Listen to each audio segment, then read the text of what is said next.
2 minutos de catarsis les puedo llegar a dar si quieren, ¿sí? Sobre el año, la pandemia, el trabajo, ¿no? Te hace una pregunta. Que no sea administrativo, que no sea una cuestión, pero bueno, dale, no te quiero condicionar. ¿Se escucha? Dale. Me surgió una duda con respecto a que robaban recién nacidos y quería saber si en realidad atrás de eso había una actividad económica. Uf, pero ya te metiste en el tema, estás a pleno. Bueno, lo que pasa es que me generó dudas. Y lo busqué en internet, pero no encontré. ¿No encontraste? Uy, pero hay un montón de esto, ¿sí? Ahora lo vamos a ver. Sí, efectivamente, había apropiación de niños nacidos en cautiverio. Ahora lo vamos a charlar. Bueno, Ahora, como parte del terrorismo de Estado digamos, que se perfecciona, entre comillas, ¿no? Que se hace más sofisticado el método de terror desde el Estado, incluye también, incluye por un lado la desaparición física de personas y por otro lado también implica la apropiación de niños. No me acuerdo, después hay una campaña de restitución, ahora lo vamos a ver en un ratito, pero sí. Bueno, me alegra que la consulta venga por este lado del tema del día de hoy. ¿Alguna? Sí. Tengo otra consulta. En cuanto a lo que fue la actividad que tuvimos que entregar, y me llama la atención el hecho de que si bien el gobierno de facto trabajaba, o sea, se articulaba con los sectores de poder, los sectores burgueses, y había como este control y represión en cuanto a los trabajadores en las fábricas, ¿hasta qué punto apoyó el sector de la burguesía de industria al gobierno? Porque el gobierno de la época empieza a instaurar un modelo financiero económico y empieza a desmantelar lo que es industria. Entonces, ¿hasta qué punto se mantiene ese apoyo y de qué sectores? Porque seguramente las pymes no pudieron bancarlo. Claro, ahí hay otro tema que también vamos a ver, que si querés lo comento brevemente y después lo desarrollamos un poco más. No es, digamos, hay un proceso de desindustrialización, sí, hay un proceso de desindustrialización, sobre todo lo vinculado a la pequeña y mediana empresa, ¿no? Lo que sostiene económicamente el empleo. Y no es casual que esto sea así, porque también por otro lado hay una concentración muy fuerte del capital, tanto a nivel nacional como internacional. Acá se forman los grandes grupos económicos nacionales vinculados con el capital transnacional, ¿sí? Lo que hay también es un reacomodamiento del capital, digamos, de la patronal a nivel clase, si se quiere, ¿sí? Hay una diversificación, después tengo algunos cuadritos ahí preparados para mostrarles, pero hay una diversificación de las actividades económicas de los grandes grupos que logran establecer estos pulpos que hoy todavía conocemos, ¿no? Estos sectores económicos que inclusive acumularon tanto poder en este periodo, ¿sí? En varias ramas de actividad, grupos que tienen inversiones tanto en el agro como en la industria metalúrgica, como en los medios de comunicación, ¿sí?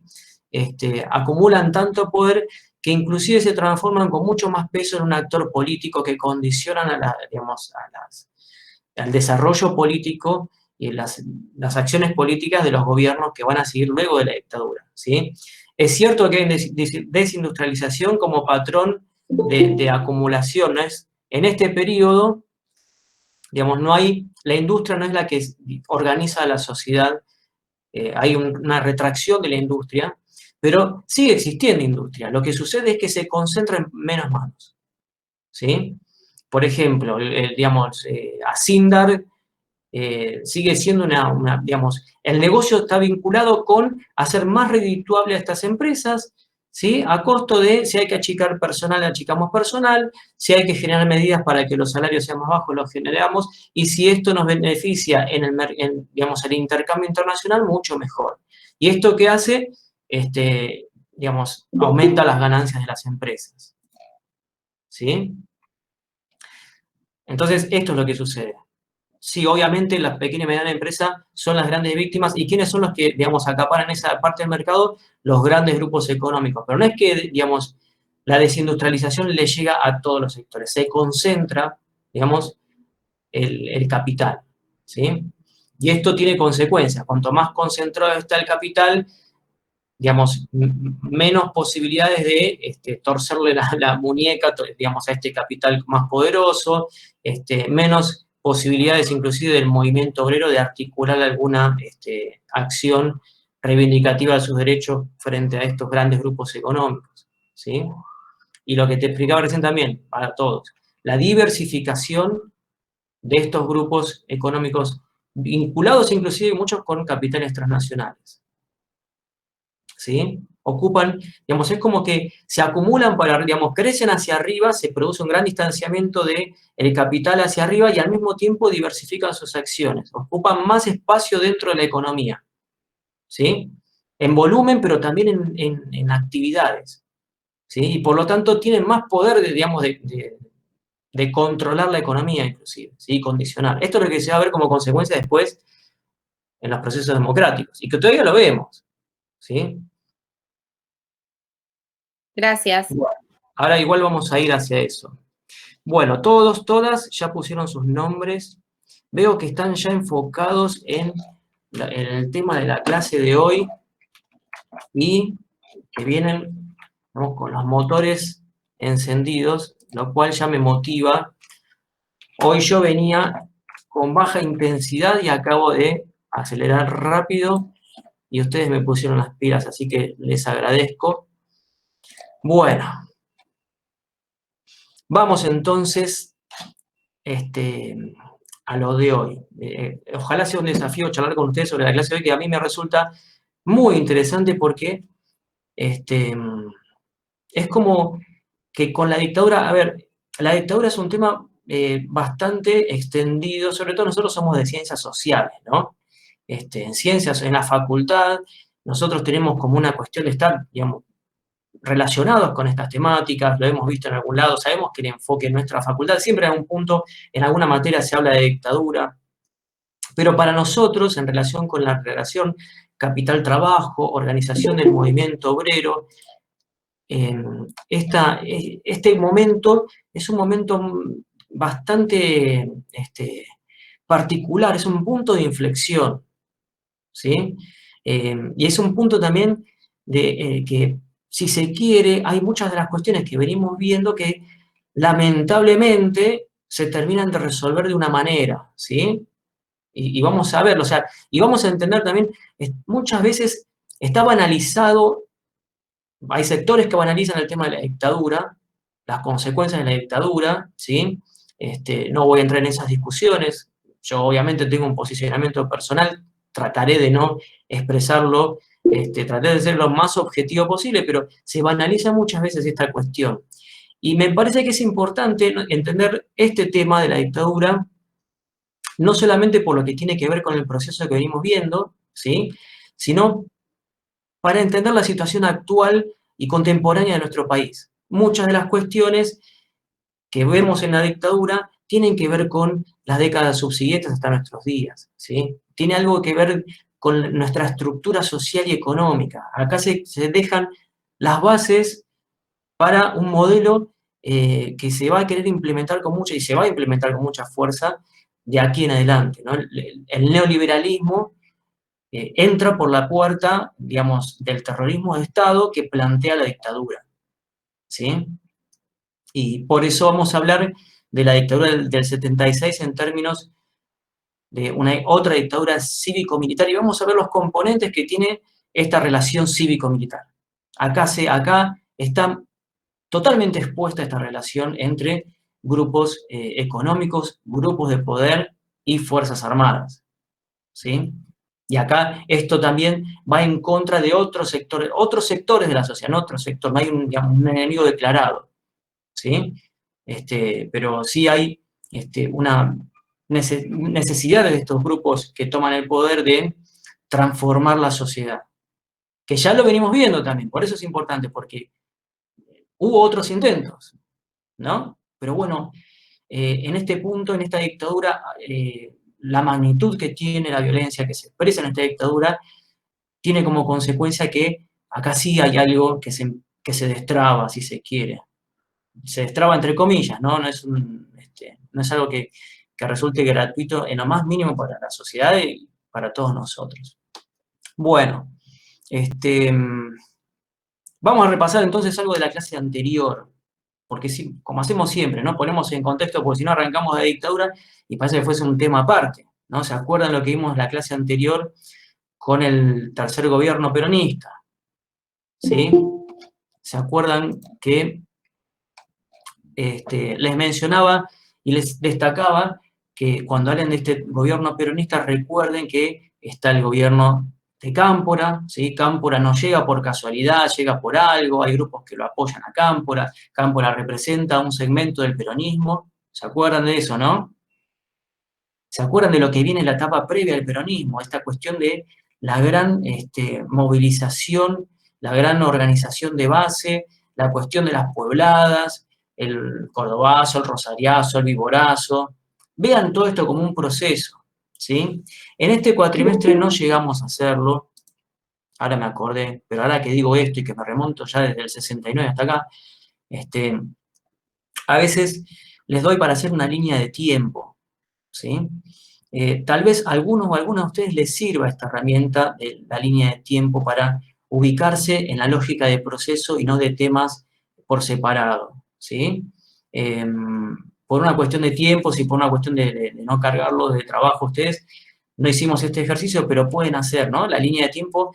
¿Y para qué les sirve la línea de tiempo también? Para marcar los hechos que son, digamos, si quieren, fundamentales para ver los tramos que dividen a cada periodo, los hechos fundamentales de cada periodo, para inclusive en un lado, digamos, de un lado de la línea de tiempo poner los eventos, los hitos, ¿sí? Que marcan el devenir del movimiento obrero, de los partidos políticos, de los gobiernos, y del otro lado poner el contexto en el que se desarrolla esto, ¿sí?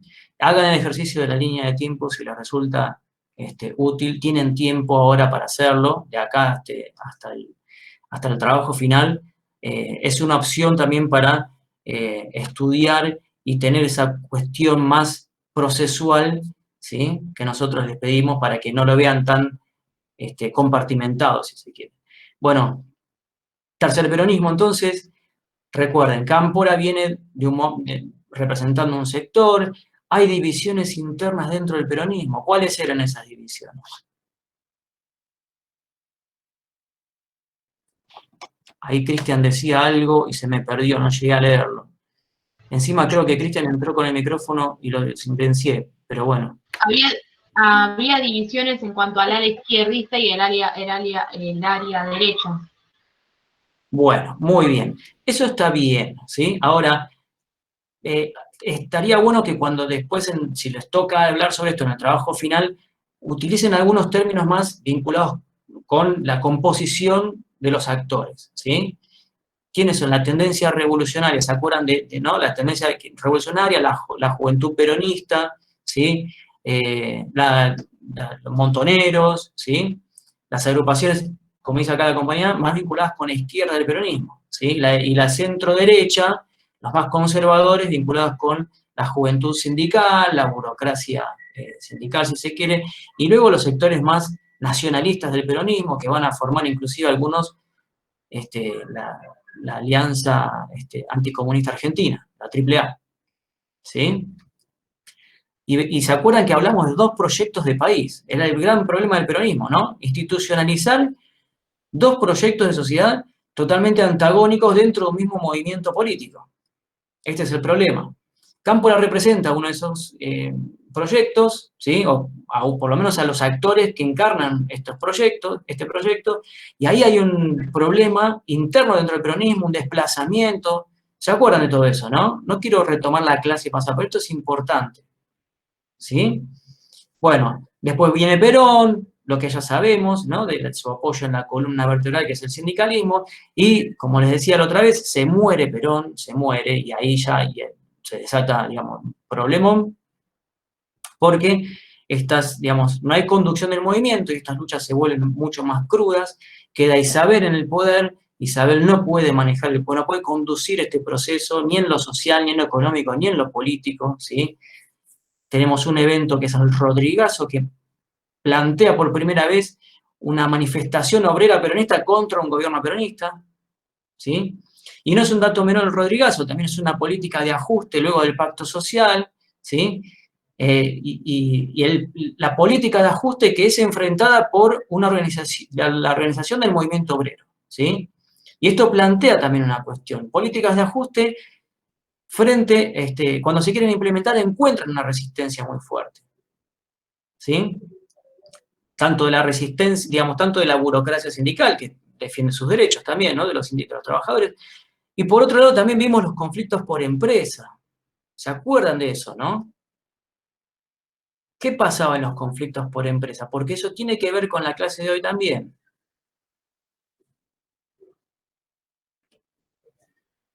¿Qué veíamos en los conflictos por empresa? ¿Qué posición terminaba predominando?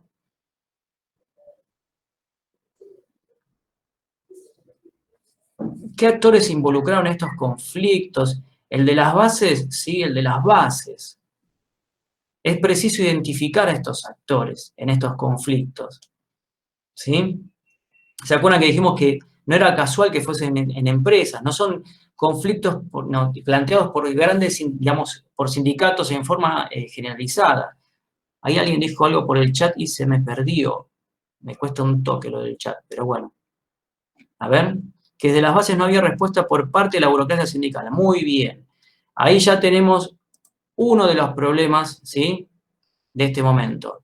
No hay, digamos, hay una confrontación entre la burocracia y las bases, ¿sí? Y bases que están bastante radicalizadas en su planteo, que tienen, que responden a las demandas de los trabajadores, ¿sí? Que no están dispuestos digamos, a negociar con la patronal y en ir en contra de sus propias conquistas, ¿sí? Vinculados inclusive con la comunidad, en muchos casos con la comunidad que vincula a las empresas, como en el caso de Hacienda, ¿sí? Bueno, acá también había otro problema. Recién mencionamos lo del Rodrigazo, ahora acá hay otro problema. ¿Qué otro problema tenemos acá de fondo?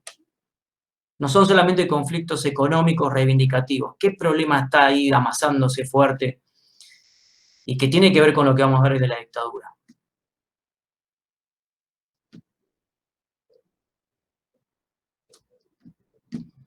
Yo empiezo a hablar y ustedes se pierden y escuchan, ¿no? Como si estuviese la tele prendida. Pero les hago una pregunta, vamos a retomar. El terrorismo de Estado se empieza a institucionalizar. Bueno, eso es un punto, ¿no? O sea, cómo funcionan ahí las fuerzas de seguridad en relación, articulando con las empresas en muchos casos, ¿no? Ya en el año 75 ya se empieza a encontrar este accionar conjunto con la excusa de luchar contra los focos subversivos, con la infiltración de izquierda dentro de los establecimientos. Pero ¿qué problema también está ahí de fondo? Y que hay ciertos sectores, digamos, que tienen que ver con los trabajadores de algunas empresas que habían tomado como bastante, digamos, el tema del reclamo de los derechos laborales y demás. Entonces, empezaron como a producir menos o a hacer, no sé, sabotajes, problemas en las líneas de producción y demás. Entonces, de alguna manera, el empresariado tenía que poner orden ante tanta revuelta, digamos, de los trabajadores en los distintos lugares de trabajo, porque no era solamente en una empresa, sino en varias. Muy bien, muy bien. Varias cuestiones ahí, ¿no? Me quedo a esto con los empresarios tenían que poner orden, ¿no? Entre comillas, ¿no? A ver, los empresarios tienen objetivos, ¿sí? La patronal tiene objetivos, quiere, digamos, desarrollar la cuestión de la productividad, que ustedes deben escuchar todavía al día de hoy en su trabajo, cualquier cosa, ¿no? Y sí, por productividad vamos a hacer esta modificación y chao, te mandan a otro puesto de laburo, te bajan el sueldo, siempre son eufemismos, ¿no? Ojo, todo esto que digo de la patronal, o sea, los empresarios tienen que existir y ya sabemos que las empresas generan ganancias y hay una lógica. El tema es, en esta cuestión, digamos, de la relación del trabajador y la patronal, ¿no? Y el capital,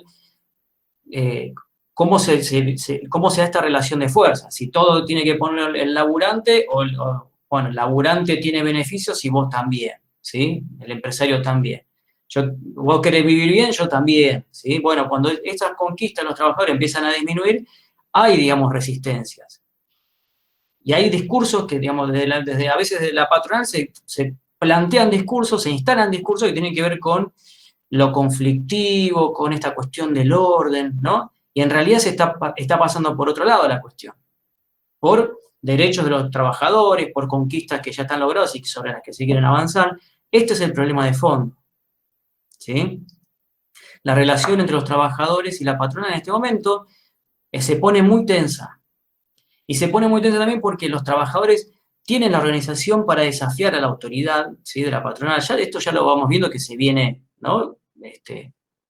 También cocinando desde hace rato. Pero es una organización muy sólida de las bases. Hay una solidaridad muy fuerte de las bases. Hay dirigentes muy combativos y con claridad conceptual para encarar las luchas. Y con claridad estratégica para encarar las luchas. Saben cómo hacer, sostienen las luchas en el tiempo, ¿sí? Y generan esto, digamos, ahí está la tensión entre el capital y el trabajo. E inclusive, como decíamos antes, llegan a desoír y a desautorizar a las propias autoridades de los gremios en los que ellos están incluidos, ¿no? Si las burocracias o los dirigentes no se manifiestan en base a las demandas de los trabajadores de los establecimientos, ellos realizan acciones por cuenta propia, ¿sí? Y acá hay un problema, ¿sí? Acá hay un problema. Como lo que decía Mercedes recién, ¿no? Esa cuestión del orden, entre comillas. ¿Qué hay detrás de ese orden? Detrás de ese orden hay ganancias, hay productividad, hay disciplinamiento laboral, ¿sí? Bueno, esto es el problema también. ¿Cómo hacer para, digamos, ¿se acuerdan del empate social que hablamos la otra vez? Ahora vamos a ver algunos ejes. Acá está también esa cuestión, ¿no? Hay que romper esas fronteras que separan, digamos, al capital de los trabajadores organizados, ¿sí? Hay que, digamos, para ir hacia otro modelo económico de mayor ganancia, mayor productividad, hay que avanzar y digamos, atravesar esas líneas de resistencia. Y, evidentemente, esas líneas de resistencia vienen siendo muy fuertes y no se las puede atravesar, por lo menos en un régimen democrático, ¿sí? La democracia muestra que el peronismo y las organizaciones de base, sean clasistas o peronistas o combativas de cualquier tipo, tienen la suficiente organización como para frenar la avanzada muchas veces de la patronal. Acá hay un problema también, ¿sí? También hay otro problema con las organizaciones armadas, con la cuestión de la radicalización de la lucha política, ¿sí? Aunque muchos especialistas y académicos señalan que al final del gobierno de Isabel Perón y a principios de la dictadura militar del 76, estas organizaciones ya, muchas de estas, sobre todo Montoneros y el ERP, no tenían las fuerzas que tenían años anteriores, ya habían sido bastante perseguidas y desarticuladas, existían, pero no eran una amenaza real, tal como lo manifiestan los sectores del poder y sobre todo los militares que van a encarar el golpe del 24 de marzo del 76, ¿sí? Bien, también hay otro problema que tiene que ver con esta cuestión de la relación capital-trabajo, que es algo vinculado con lo económico, con la estructura económica, que decía recién Milagros cuando preguntaba sobre la industrialización. ¿Cuál es el modelo económico que viene desde hace años con algunas modificaciones, ¿no? Con ciertos embates por parte de la derecha, del neoliberalismo, del liberalismo que lo quiere desarticular, pero ¿cuál es el modelo económico que en este momento? Y se pasa de un proceso de ISI, de industrialización por sustitución de importaciones, a uno de capital financiero y especulación financiera. Muy bien, muy bien. Sobre todo esto, digamos, ahora vamos a ver a qué modelo se pasa, ¿no? Pero la industrialización por sustitución de importaciones crea una economía esto lo vimos también, ¿no? Y es importante que ustedes lo tengan en cuenta. La estructura económica basada en el pleno empleo de los trabajadores industriales, digamos, con altos niveles de empleo, con seguridad social para los trabajadores, con convenios colectivos, digamos, con inclusión social y económica. Esto es un modelo económico que también va en contra, digamos, de los intereses del capital, ¿sí? El modelo económico es un modelo económico que plantea, digamos, una gran repartija de la torta y hay que ir hacia otro modelo en base al pensamiento de los dirigentes económicos en ese momento, hacia un modelo más concentrado, ¿sí? Y ¿cómo hacemos también para vencer esta resistencia? No es fácil desarticular un modelo económico de sustitución de importaciones, también, digamos, solamente por un decreto en un momento, en una secuencia democrática, ¿no? Hay que apelar a otros recursos, ¿sí? Cuando se quiso hacer con el Rodrigazo, fracasó, ¿sí? Bueno, ¿cómo hacemos entonces? Y acá viene el tema de la explicación del gobierno de la dictadura del 76, ¿no? ¿Por qué hablamos de esto? Porque uno tiende a pensar, y se suele escuchar, ¿no? Parece que la dictadura fuese un momento aislado y es parte de un proceso, tiene que ver con estas cuestiones económicas, políticas y sociales, ¿sí? Y la dictadura tiene objetivos claros, ¿sí? Cuando llega el 24 de marzo del 76, los grupos económicos, la sociedad rural, ¿sí? los vinculados al agro, los grandes grupos económicos nacionales, transnacionales, un sector de la iglesia, convalidan, digamos, este golpe militar, y algunos sectores políticos se hacen los distraídos también, ¿sí? Había una sensación como que, bueno, ahora viene otra dictadura y acomoda un poco las cosas, ¿sí? Pero no vino otra dictadura cualquiera, ¿sí? Hay como una cuestión acá también desde los sectores que habían tomado el poder en otro momento, de repensar el esquema también de dominación y de imposición sobre el resto de la sociedad. Ustedes saben que también la doctrina de seguridad nacional tiene mucho que ver con esto, ¿sí? Volvemos a repetir el tema de la doctrina de seguridad nacional, ¿no? Digamos, crean en Estados Unidos una escuela, que es la Escuela de las Américas, para, digamos, adoctrinar a los militares de Latinoamérica en la interrupción de los procesos democráticos, en utilizar las fuerzas de seguridad contra las propias poblaciones para mantener el orden, para combatir, digamos, al enemigo interno, ¿sí? No al enemigo que estaba a fronteras afuera. Y acá aparece la figura, otra vez, ¿no? Acá aparece el otro indeseable. ¿Se acuerdan del otro indeseable? Esta cuestión sociológica que a mí me encanta tanto, ¿no?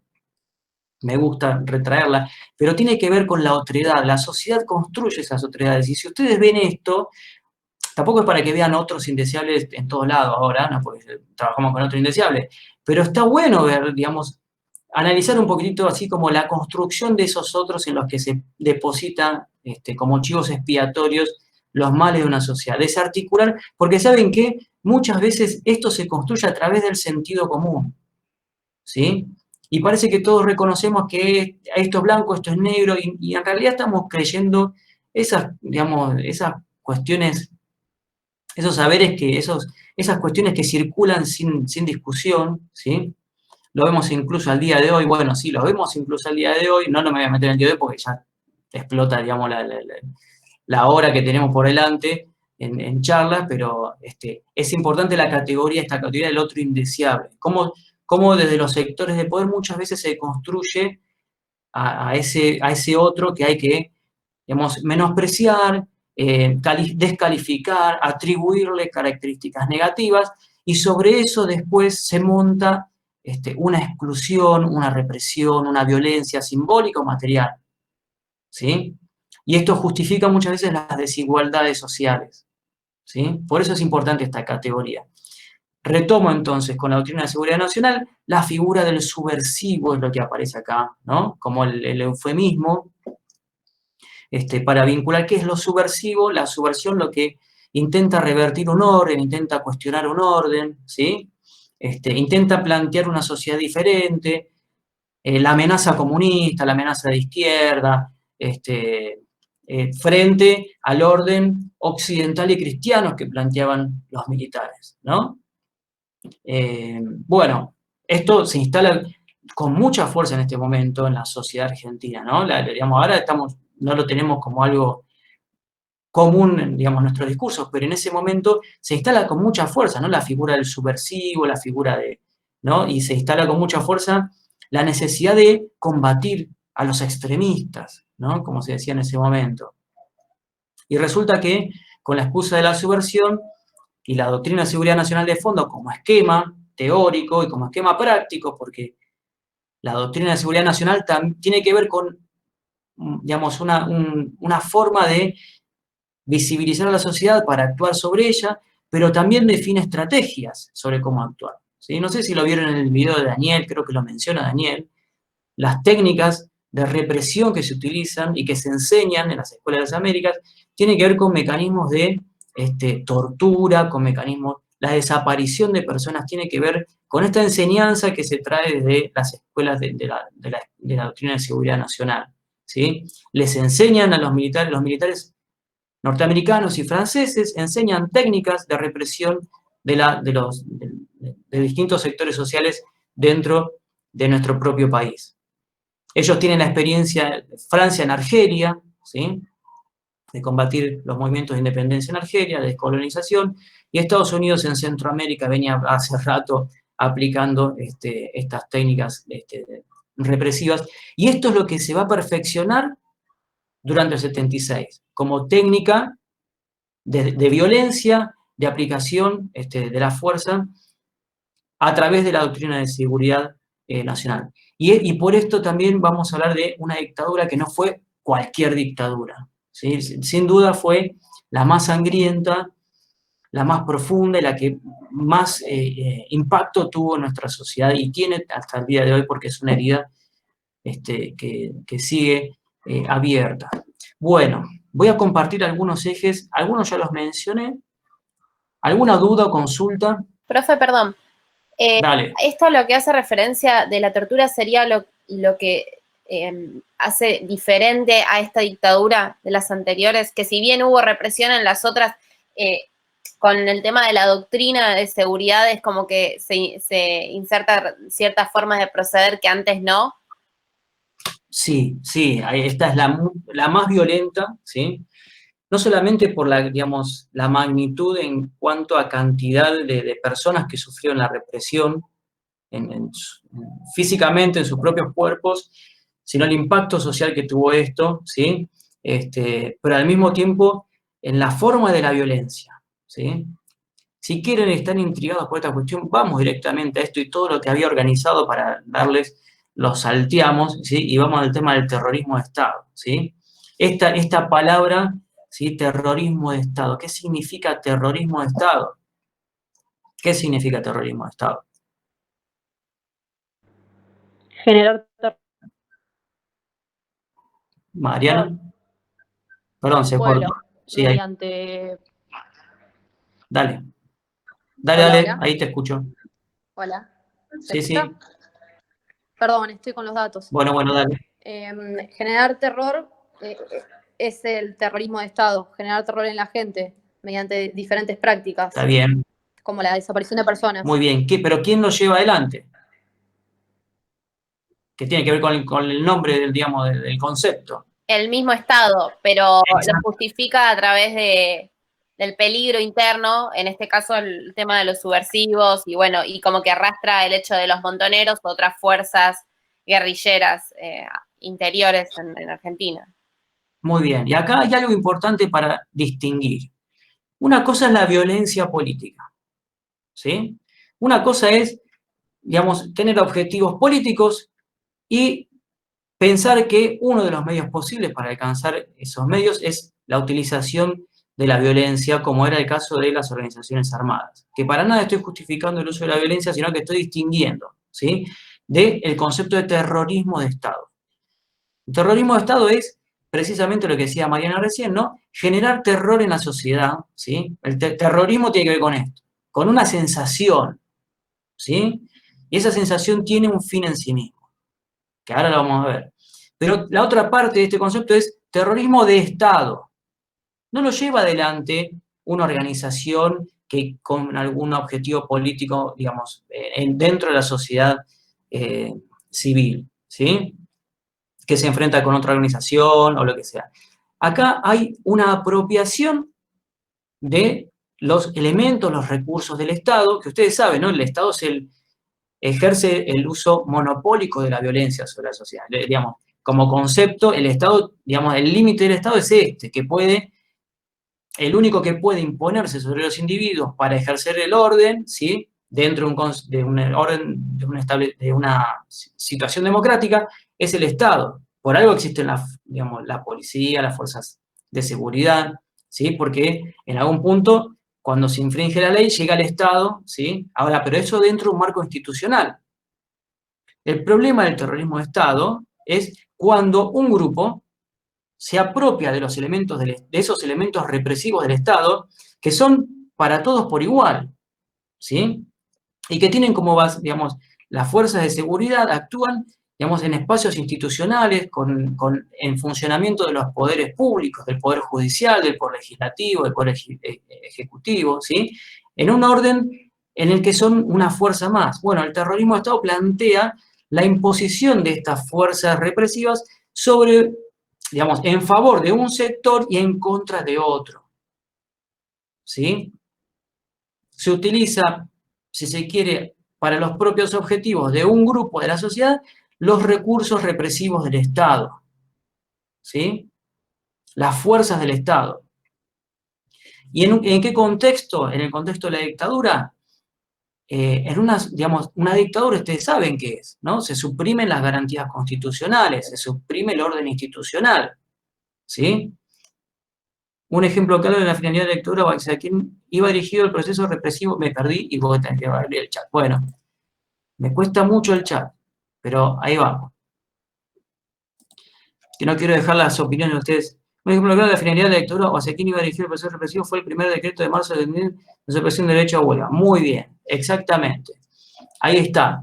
Digamos, se limitan esta cuestión de derechos ciudadanos, derechos sociales, se limitan, digamos, acá la dictadura es la imposición de un grupo que dice, bueno, muchachos, nosotros vamos a decirles hacia dónde tiene que ir esto, ¿sí? No los consultamos, no hacemos una consulta, no hay, digamos, no hay voto, no hay representación, no hay nada, porque nosotros entendemos que la sociedad tiene que ir hasta acá, por acá.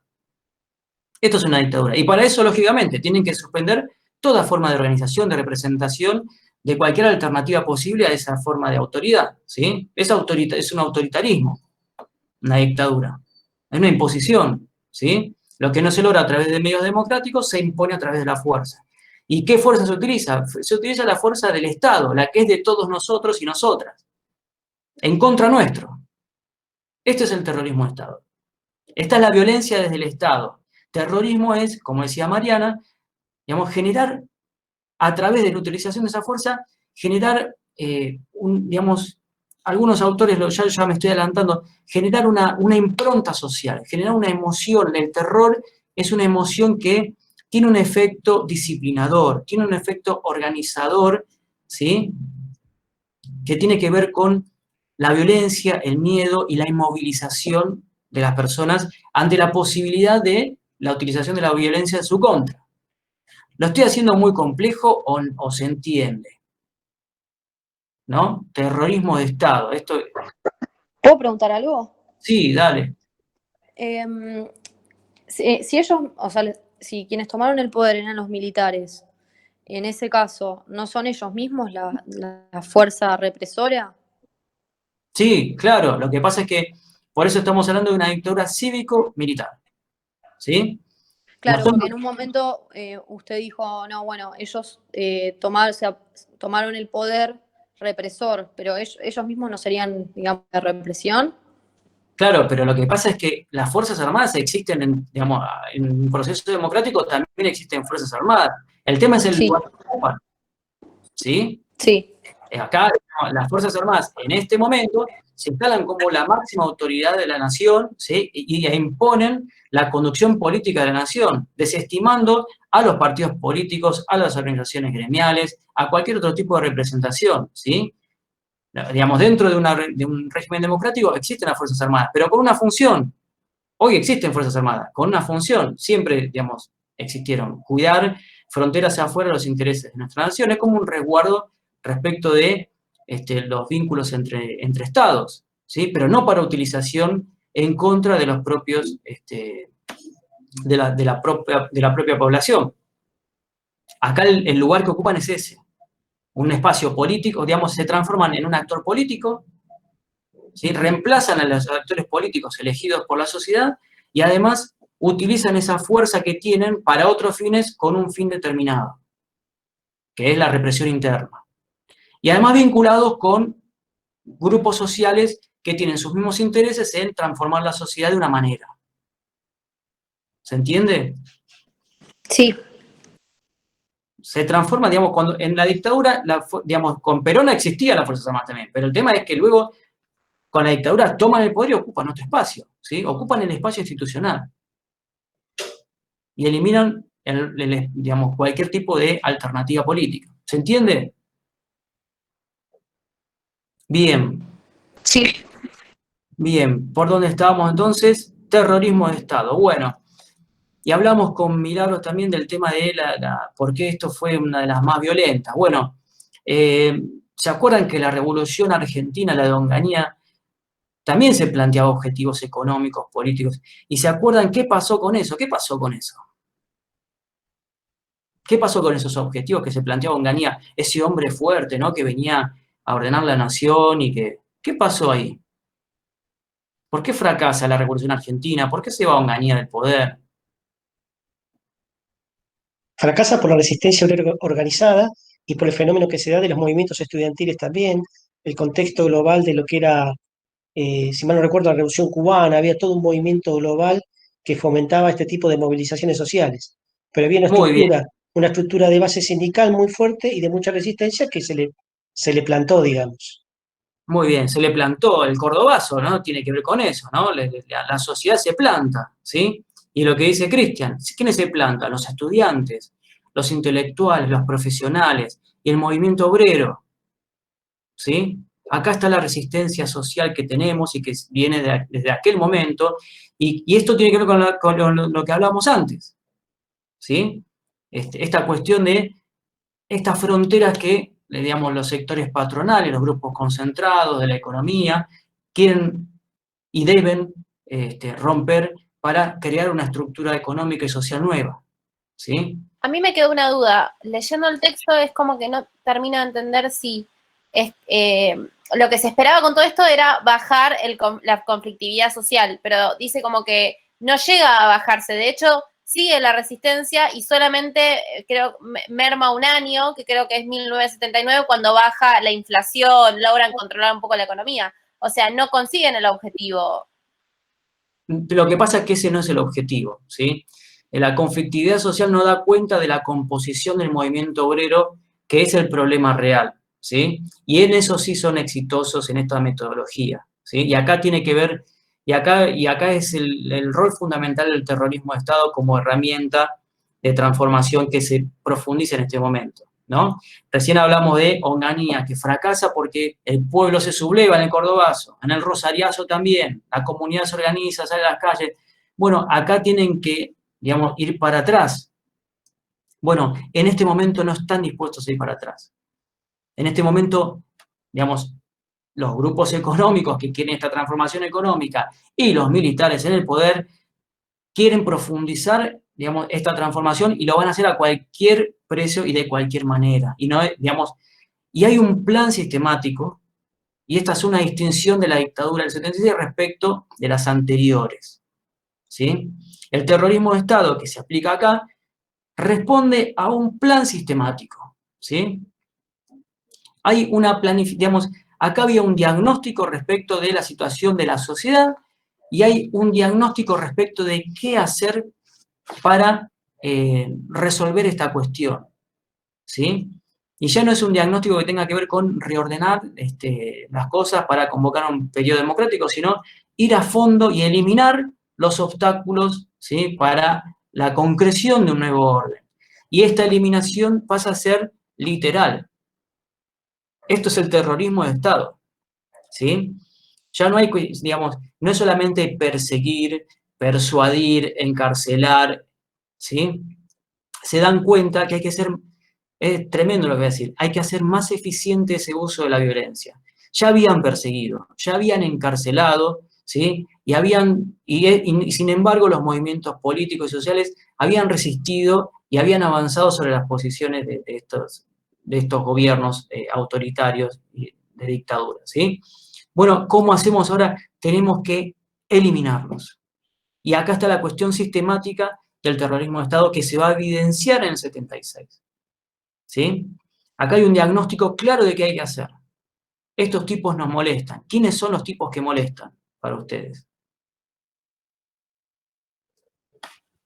Los tipos y las tipas, ¿no? Porque desaparecieron hombres y mujeres. Perdón, compañeras. El movimiento obrero organizado, sí, en gran parte el movimiento obrero organizado, ¿sí? Todos los que estaban en contra. Y ahí nos acercamos más también, ¿no? Porque la dictadura, digamos, no era solamente, sí, en gran parte era una cuestión que tenía que ver con esta relación laboral, pero también a los que apoyaban las luchas, ¿sí? A los que llevaban adelante estas Yo luchas. creo que, Sí, sí, Martina. no, una acotación.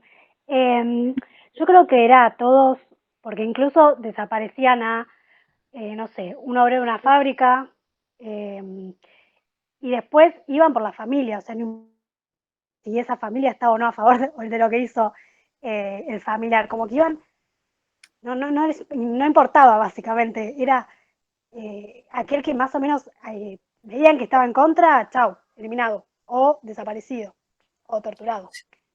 Sí, sí. Es la sociedad pensante, la sociedad que está en contra de la economía de Estados Unidos o de Gran Bretaña, que viene con el plan de hacerlo de los capitales, y obviamente eso saca la industrialización. Sí. Entonces, esa es la gente que quieren eliminar, porque si no, no pueden ir con sus planes. Exactamente. Acá hay, a ver, hay objetivos concretos, ¿sí? Los que están, ahí están tirando en el chat, están a pleno, pero yo no llego. A ver, hay ciertos obstáculos, entre comillas, ¿no? Que hay que eliminar. Este es el diagnóstico. ¿Quiénes son? Son estos dirigentes de base que venimos hablando. ¿Ustedes qué vieron en los casos que tenían, ¿no? ¿Qué pasaba en esos casos en Mercedes-Benz, en la Veloz del Norte, en Asindar? ¿Qué situación se daba ahí? Los empresarios a veces daban las listas de los trabajadores a los militares, incluso prestaban las fábricas para detenerlos, daban camiones o camionetas o lo que sea, vehículos para transportar a los detenidos, que después eran seguros desaparecidos, etc. Muy bien. De todo hicieron. O los reprimían en las mismas fábricas, en los mismos lugares de trabajo. Muy bien. Una pregunta. No, ¿Cómo? Perdón. ¿no son los llamados contravencionistas? Ahí se me mezclaron un par de voces. Mirá, ahí, a ver, está hablando Andrea. En el texto del titular, de Daniel, Sí. hay una parte donde menciona el tema del caso de Mercedes-Benz y dice que, bueno, que la empresa pone a disposición de los militares el tema de las camionetas de la empresa para poder llevar a las personas. Y menciona una parte del texto que había una de las esposas de uno de los secuestrados que habló con, ya le digo que no me acuerdo bien, que habló con una persona y él le había dicho que lo utilizaba para limpiar al país de los indeseables. Exacto. Deportistas, futbolistas, más de 100 rugbyers fueron desaparecidos, que hace poco los hicieron reconocimiento. Los Autores, en boga Rodolfo ahora. Walsh, Oesterheld con parte de su familia. Fue un proceso integral de desaparición de todo lo que se le opusiera a sus ideas político-económicas. Muy bien, Rodolfo Walsh, ¿no? Que hizo una carta a la Junta. Yo les recomiendo, no, a ver, yo daría 4 clases sobre algunos temas, esta es una, ¿sí? Pero tenemos que reducir esto a la clase de hoy. Todo lo que había organizado lo estamos volando por él porque está interesante hablar de esto. Lean la carta a la Junta de Rodolfo Walsh. yo sé que después no me van a escribir y cuando a veces me escriben encima no les mando las cosas, pero lean la carta de la Junta de Rodolfo Walsh. Sí, después desaparece, después esa carta creo que al otro día desaparece, lo hacen, digamos, lo acribillan en la calle. Esa carta de Rodolfo Walsh está escrita en una de las aulas de sociales. Sí. No la vi, pero digamos, la denuncia que hace, y es muy rica también en la carta de Rodolfo Walsh porque lo hace en plena dictadura, que acá hay otro tema que vamos a hablar, digamos, vinculado con el terrorismo de Estado, ¿no? Que es el tema de acallar voces, el silencio, ¿no? ¿Cuál es el sentido de este terror que se imprime en la sociedad? ¿Sí? Ustedes lo vieron en los casos que tenían, ¿no? Por un lado, ¿qué plantea? Que las empresas mismas le abran las puertas a las fuerzas de seguridad y las fuerzas de seguridad entren al establecimiento y utilicen la información de las empresas. ¿Cuál era, digamos, un obrero, un trabajador, digamos, un delegado combativo en ese momento, qué herramientas tiene para defenderse?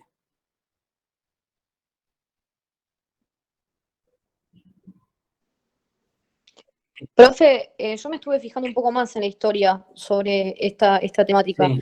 y hay bastantes apellidos que se perpetúan entre los militares y, digamos, los grandes empresarios o los empresarios de renombre. O sea, más allá de los intereses políticos, económicos, se generó un tipo de casta en aquella época, que ya venía desde antes. Sí, una vinculación que tuvo que ver, digamos, que sea una dictadura cívico-militar tiene que ver con intereses comunes y además, en algunos casos, en varios casos, negocios comunes también, ¿no? La posibilidad de crear condiciones para negocios en los que algunos militares inclusive salieron también beneficiados, pero sobre todo los sectores económicos. Ahora, volviendo a la pregunta de cómo digamos, un trabajador en Mercedes-Benz, en la Ford, ¿no? Que también Ford fue, digamos, parte de la participación de empresarios en la dictadura, ¿no? Cuando ve que, digamos, que lo empresariado avanza y que encima las fuerzas de seguridad tienen intervención dentro del establecimiento con información que le aportan las empresas, ¿sí? El apagón del Ledesma, que muchos de ustedes trabajaron, ¿no? Esa cuestión de hacia dónde puede escapar, hacia dónde puede ir un trabajador en este momento. El sindicato debería protegerlos, pero también los vendía. Exactamente. Ese es uno de los puntos a los que quería llegar. El sindicato que tiene una conducta pasiva. Hay una desprotección total, ¿sí? Es una situación de desprotección total de los trabajadores. No hay digamos, un ámbito de justicia laboral donde actuar, no hay, digamos, este es el tema también de fondo, ¿no? No hay una red de contención y por otro lado además se persigue a las organizaciones sindicales, ¿sí? Y las mismas persecuciones se dan dentro de las fábricas. Este es el terrorismo de Estado también, a nivel de los trabajadores. Muchos de los trabajadores que habían sido líderes de las comisiones internas, los cuerpos delegados, desaparecen en los primeros años de la dictadura.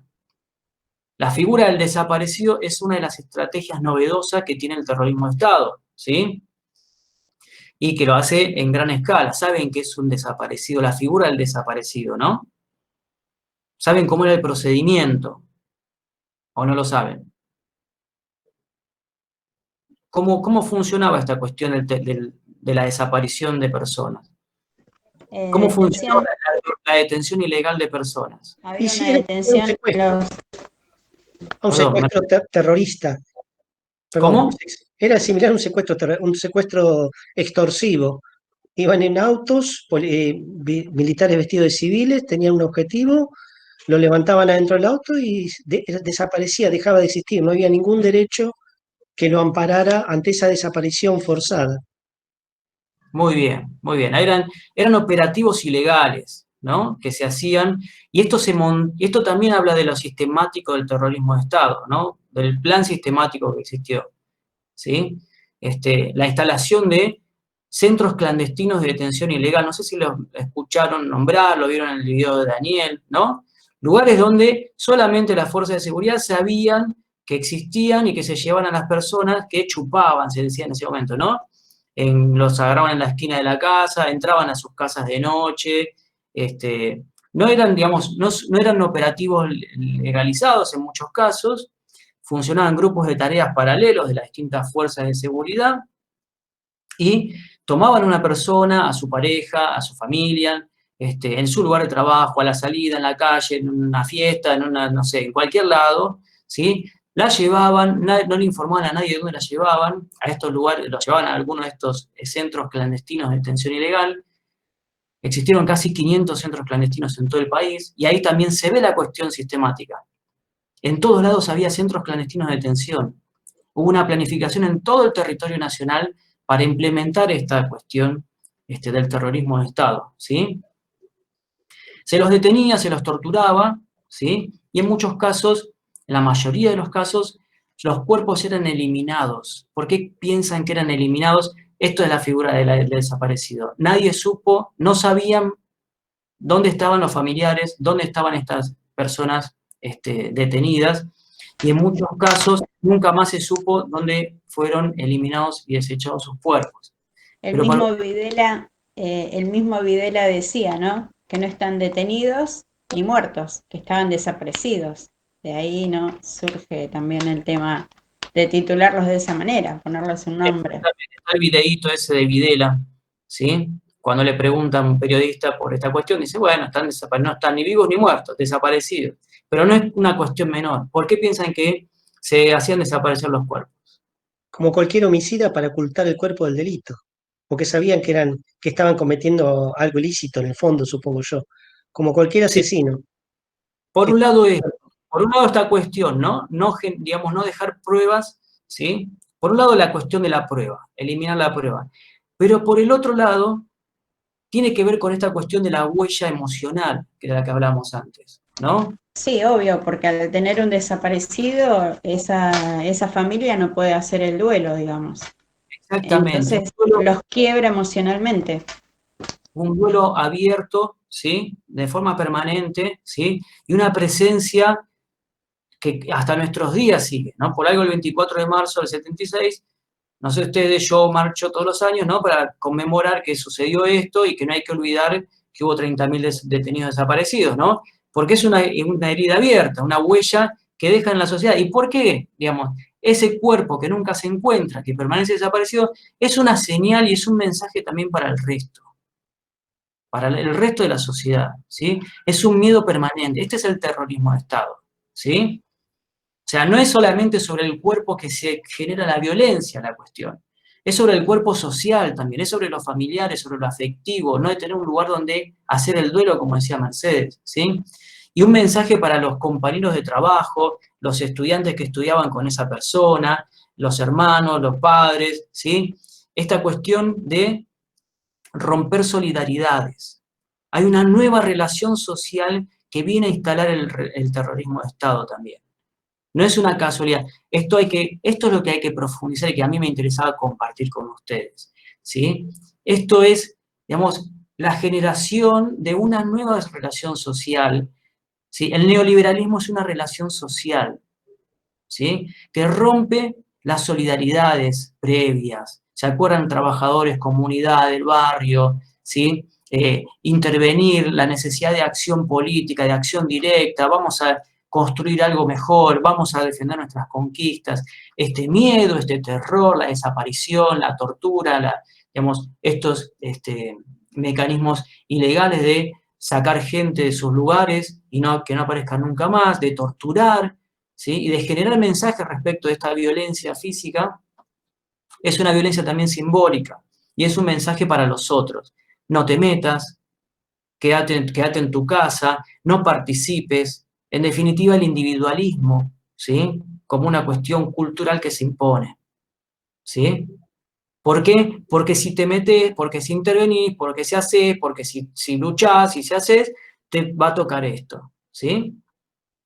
Y, por supuesto, la eliminación directa, ¿sí? Ya sin eufemismo, digamos, eliminación directa de los principales dirigentes gremiales, estudiantiles, ¿sí? Profesionales, que, digamos, planteaban alternativas políticas, que luchaban con convicciones, ¿sí? Eliminar esto planteaba eliminar esas resistencias de las que hablábamos antes.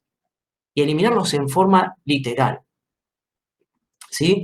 Y para los neutrales, por si les, digamos, o si levantabas la voz ibas en cana, y si no, te quedaba este miedo de andate del país, o no intervengas, o no te metas porque a vos también te va a tocar. El terrorismo de Estado tiene esta finalidad. ¿Se entiende cuál es digamos, el objetivo? Digamos, ¿por qué hablamos de terrorismo de Estado durante la dictadura? Y por qué, como decía Milagros antes, esta es una de las más violentas, 30.000 desaparecidos, creo que alrededor de 400 niños apropiados, ¿sí? 200 y pico ya fueron recuperados por la lucha de los organismos de derechos humanos, pero la apropiación de niños tiene que ver con esto también, ¿no? Ese pensamiento de interrumpir la propagación de ideas, digamos, subversivas dentro de las mismas familias, ¿sí?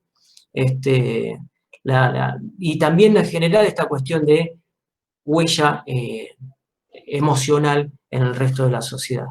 Bueno, me metí con el terrorismo de Estado. Vean la cuestión de los centros clandestinos de detención. Yo siempre les recomiendo algo que es, en Buenos Aires hay varios centros clandestinos de detención, pero si ustedes van a la escuela a la ex ESMA, la ex Escuela de Mecánica de la Armada, si alguno vive por la zona de Belgrano, y si no se toman el colectivo o los colectivos que sean necesarios, ahí en la zona de Libertador, se pueden hacer visitas guiadas y van a ver que era, digamos, la ESMA era un centro clandestino de detención, uno de los más importantes de la ciudad de Buenos Aires. Desde ahí se desarrollaban los vuelos de la muerte, ¿sí? ¿Saben qué son los vuelos de la muerte? ¿Qué fueron los vuelos de la muerte? Sí, tiraban los cuerpos desde los aviones. Muy bien. A los detenidos que llegaban a la ex ESMA, Escuela de Mecánica de la Armada, una escuela militar, ¿no? Ahí, digamos, se les daba instrucción a ciertos soldados de la Armada, pero había un sector que se dedicaba exclusivamente como lugar de tortura y detención de personas, ¿sí? Vayan a verlo porque se conserva de una manera, claro, donde Néstor Kirchner bajó el cuadro de Videla. No sé si fue ahí, ¿no? Me parece que, no sé si fue ahí o fue, no me acuerdo. Pero sí, tiene que ver con esto, porque en la misma época se reabre la Escuela de Mecánica de la Armada. Vean digamos, hay un recorrido para hacer y ahí van a ver, digamos, qué fue un centro de tortura, cómo se tenían las personas. Desde ahí, ahí funcionaba una maternidad, ¿sí? Y desde ahí también se hacían los vuelos de la muerte, que era inyectarles anestesia a los detenidos. Sobre Barracas hay otro que se llama el Club Atlético, creo. Bueno, en la ESMA se les daba una inyección, se los subía a camiones, un poco dormidos, anestesiados a las personas, hombres, mujeres, madres que habían parido recién, y se los ataban de pies y manos y se los arrojaban vivos, ¿sí? Al mar, ¿sí? Y después no aparecían. Primero se los tiraba al río, pero en el río aparecían en las costas y después se implementó hacerlo en el mar. Una de las formas de eliminar los cuerpos. El año pasado se hizo el encuentro de mujeres sindicalistas nacional en la ESMA. Sí, sí. También se sigue utilizando, digamos, como espacio de memoria. Sí, además ahora funciona la ESMA, la Secretaría de Derechos Humanos, ¿no? Es una apropiación de ese espacio de una manera positiva. Bueno, esto para hablar del terrorismo de Estado. Ustedes, digamos, recorren esta cuestión. Sí, y hay una película, bueno, La Noche de los Lápices. Sí, Yo la vi cuando tenía 15 años, creí que me moría. Ahí muestra muy claramente, es muy gráfica la película. Por lo menos a mí a mis 15 casi me infarto, ¿no? O sea, me lloré toda la película. Es muy dura. El libro también, ¿no? Pero si quieren verlo, ahí es. Estudiantes secundarios que piden por el boleto estudiantil, ¿no? Y son, fue terrible. Ahí ves los secuestros, cómo los torturan. Sí. Bueno, por esto decimos también, ¿no? La cuestión de los dirigentes jóvenes, dirigentes gremiales, o sea, toda una. Y la cuestión de imprimir en la sociedad el terror, ¿sí?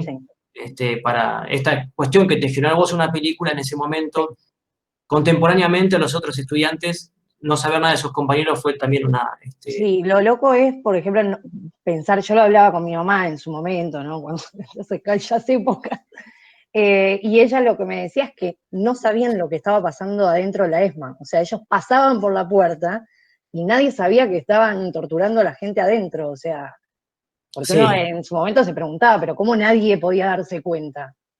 sí. Bueno, había La gente que sociedad sabía. estaba como dormida, de alguna manera. Hay que deconstruir un poco ese tema también. Había Hay gente que debe saber, pero había otra que estaba totalmente fuera y tampoco averiguaban, porque el miedo que generaban, mi mamá decía, yo me desaparecieron compañeras mías y no pregunté, sé que nunca más aparecieron. No sabíamos sí. qué pasaba y no queríamos, como que sabíamos que no podíamos preguntar. Bueno, pero esa cuestión un tema. de saber que no tenés que preguntar, esa es la construcción que logra el terrorismo de Estado. Claro, eso es lo que lograban, claro. Eso es, digamos, había un lema que tenían también las campañas de publicidad, ¿no? Los medios. No quiero meterme en la cuestión de los medios, de las presentadoras ya añejas de ese momento, ¿no? Que todavía siguen haciendo Sí, que todavía sigue. Todavía está. Nos va a interrogar a todos, de hecho. Bueno, pero toda una composición, la revista Gente, hay un montón de laburo sobre esto. Sí, hay un montón. Se manipulaba la opinión pública y la propaganda para, con el lema del silencio de salud, ¿no? La cuestión, esto se manipulaba de una manera muy fuerte, ¿no? Y la imposición del silencio y la imposición del ocultamiento, ¿sí?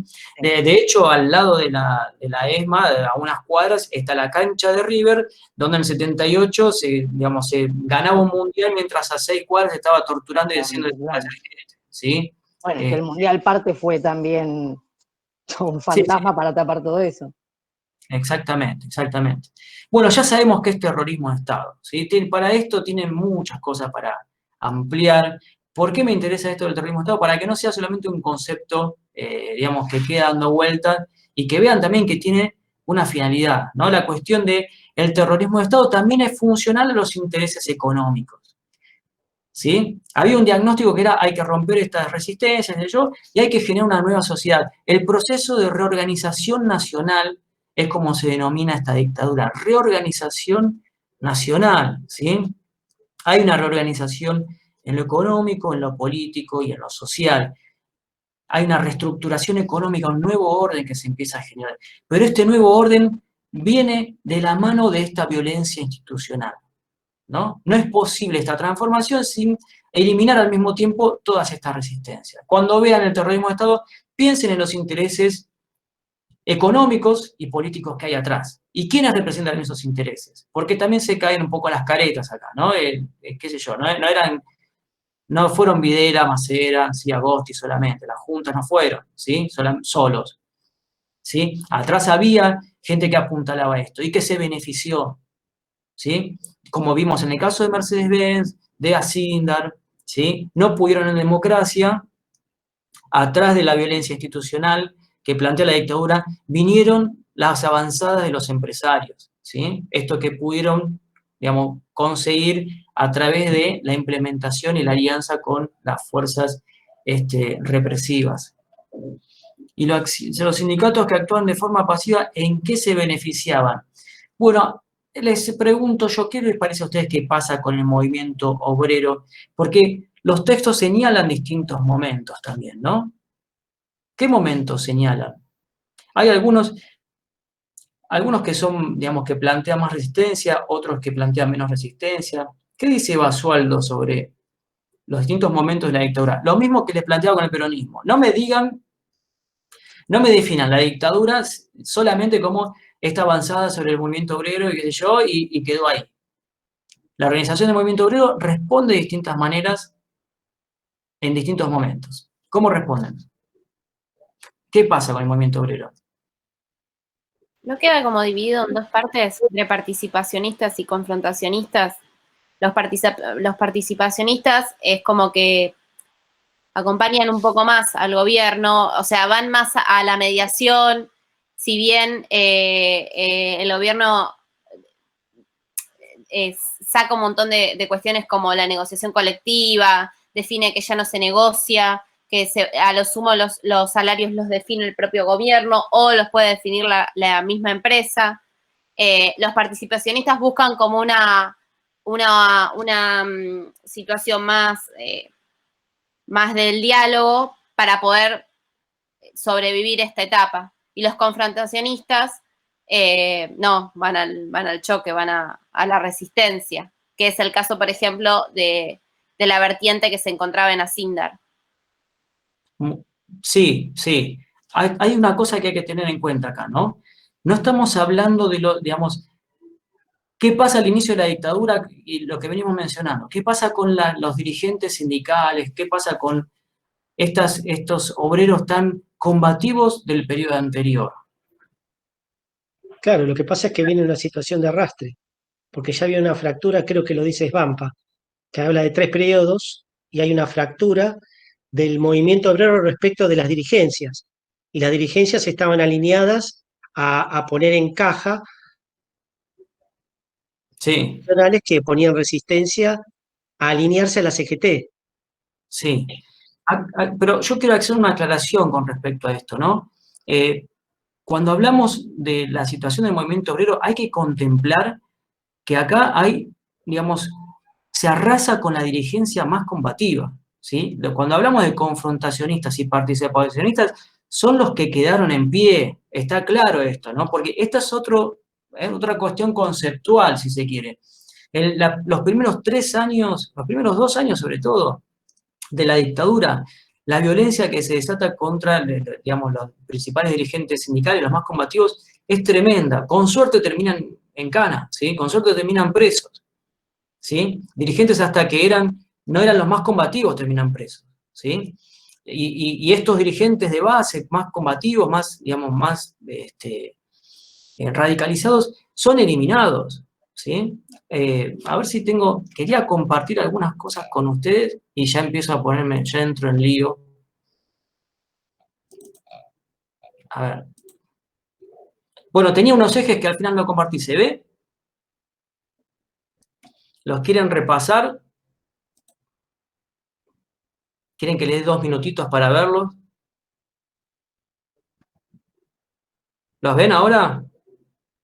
¿Alguien que me responda que sí? Pues Sí, yo no los veo. sí, se ve. ¿Sí? Sí, se ve. Bueno, los repaso rápido, porque ya que los puse ahora quedé expuesto un poquitito, así que los voy a decir. Bueno, dictadura cívico-militar, este eje lo saben, ¿no? Ya composición civil y militar de la dictadura. No fueron solamente militares, ¿no? Proceso de organización nacional, fin del empate social. ¿Se acuerdan del empate social, no? Que veníamos, ¿no? Con esta cuestión de ningún grupo logra imponer su proyecto. Bueno, el terrorismo de Estado, la violencia institucional, viene a romper este empate. Esas fronteras que había que romper tienen que ver con esto, ¿no? ¿Y cómo se hace? Eliminando físicamente a las dirigencias gremiales, a las más combativas, a las comisiones internas, ¿sí? Y a las resistencias políticas, estudiantiles, es eliminación física, ¿sí? Y sobre los otros, persecución. Hay muchos militantes, trabajadores que se exilian en este periodo. Se eliminan esas resistencias. Y acá se puede avanzar con el proyecto neoliberal, ¿sí? Que luego va a desembarcar con fuerza en nuestro país, ¿sí? Terrorismo de Estado ya lo vimos, disciplinamiento social ya lo vimos también, no solamente la violencia sobre aquellas personas que se aplica la violencia, sino sobre el resto de la sociedad. Un plan económico, esto lo tenemos que profundizar un poco, ¿no? Pero tiene que ver con el empate social.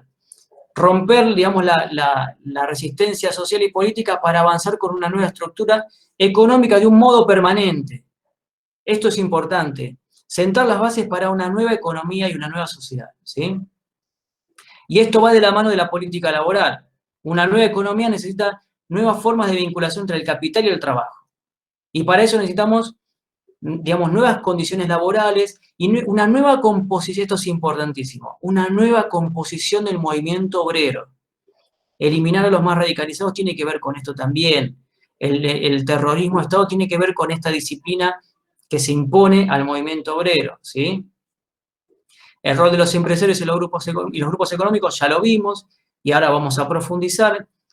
Grupos económicos que se capitalizan, ¿sí? Los grandes grupos económicos se concentran en este periodo, y no es casual, ¿sí?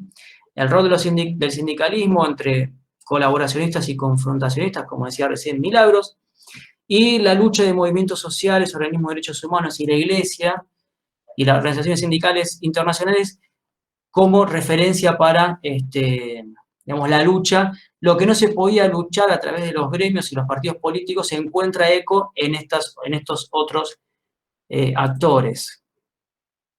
Y esto me interesaba leerlo porque es una parte de Fernández que me parece importante. No me acuerdo qué página es. Lo están viendo, ¿no? Ahora cambié de página. Alguien que me diga que sí, porque yo no los veo a ustedes. No las veo. Sí, profe. Muchos utilizaron esta cita para trabajar digamos, en la actividad de esta semana, ¿no? Pero yo lo voy a traer. Vamos al cuadrito de la derecha. ¿Quiénes fueron, digamos, porcentajes de desaparecidos y detenidos según las cifras creo que esto es de la CONADEP, ¿no? Del Nunca Más? Obreros y empleados, un 48%, estudiantes, un 23%, los profesionales un 20%, se dan cuenta, ¿no? Cuál es la planificación sistemática que hay atrás de esto, ¿no?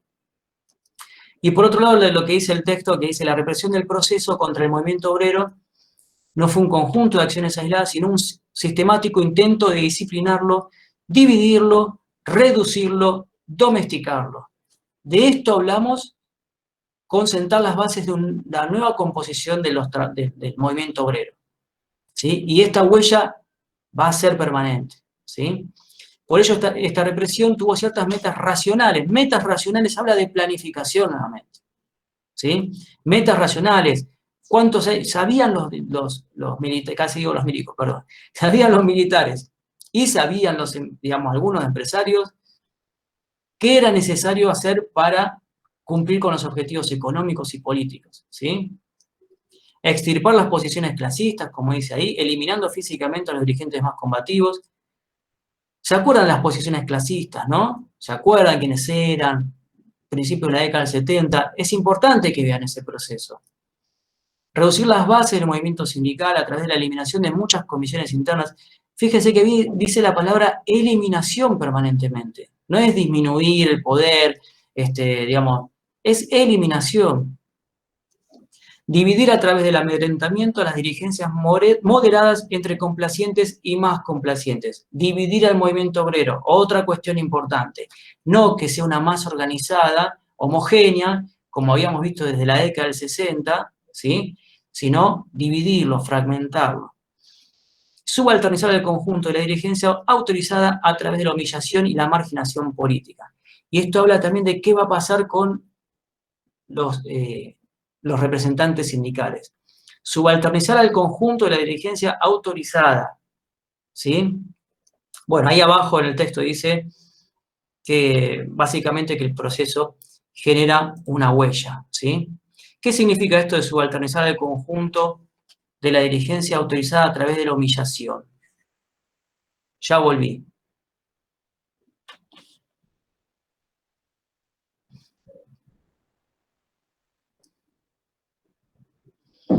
Por un lado, ahí vieron lo que dice ahí, ¿no? Eliminación de las posiciones clasistas, eliminación de las... Tengan en cuenta eso, porque si no parece que error recurrente. Contiene que, me estoy trabando, pero ya pues tengo la lengua seca. Describir el movimiento obrero en el periodo de la dictadura del 76, confrontacionistas, participacionistas, y se olvidan de esta cuestión. Arranca la dictadura con la eliminación física de los sectores más combativos, los clasistas, las comisiones internas. No es posible la reconfiguración del movimiento obrero sin la eliminación de los principales cuadros. ¿Sí? Y este es un paso fundamental para digamos, esta idea de una nueva economía, de una nueva sociedad, de una nueva relación laboral. ¿Sí? Estos tipos eran los que se plantaban, que lo vieron en los casos de las empresas durante el gobierno de Perón, lo ven ahora también, y ven qué métodos tuvieron que usar los empresarios, ¿sí? Y la dictadura para eliminarlos. Bien. Esto explica un poco más esta cuestión. ¿Qué significa esto de subalternizar a los que estaban autorizados a hablar, a los moderados? Es una situación de dominio, digamos, es como establecer que por encima de cada trabajador, de cada organización, había alguien que los iba a marcar bien de cerca y que iba a ser, digamos, a quien ellos tenían que responder. Sí, sí. Pero también, digamos, esta cuestión del disciplinamiento tiene que ver con esto, ¿no? Digamos, los más confrontativos, ¿sí? Bueno, para los más confrontativos hay palo, hay cárcel, ¿sí? Y para los otros también está esta cuestión de la humillación. Estos que se mantienen, antes preguntaban, ¿qué pasa con estos sindicalistas? Los que se mantienen expectantes, ¿sí? Los que están ahí viendo qué pasa, también son humillados, ¿no? Esta cuestión de la autoridad que se impone, no hay un diálogo, ¿sí? No hay una cuestión de negociación, no hay nada que negociar, ¿sí? O te sometés y te sometés al poder, digamos, de los militares y de sus socios civiles, ¿sí? Y sos un condescendiente con la imposición de este gobierno, o te espera, digamos, la cárcel. No hay, digamos, no hay muchos márgenes acá, ¿sí? Y así se entiende un poco más la cuestión de los confrontacionistas y los participacionistas. Dentro de los márgenes de acción no era la posición bandorista de golpear para negociar. Al principio esta ilusión se desvanece rápidamente, ¿sí? No hay nada que golpear acá, y los que golpean unilateralmente son, digamos, es la dictadura, y golpea fuerte, y eso se siente, y paraliza. Esto es lo que dice Basualdo. ¿Qué dice Basualdo? Divide en dos etapas. ¿Cuáles son esas etapas?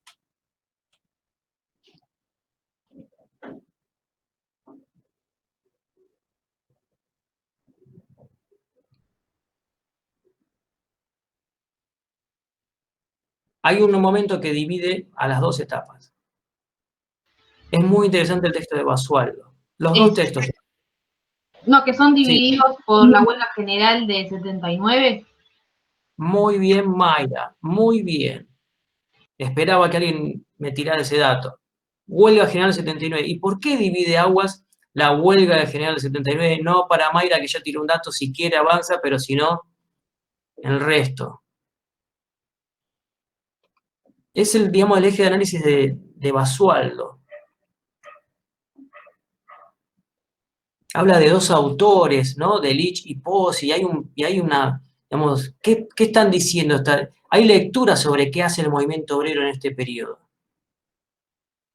En el contexto de una gran avanzada, de una violencia, me olvidé de decir esto que es importante, ¿no? ¿Qué tipo de violencia tiene sobre el movimiento obrero la dictadura? ¿Qué características tiene la violencia de la dictadura? Dos características. Una ya la mencionamos, ¿no? ¿Y la otra?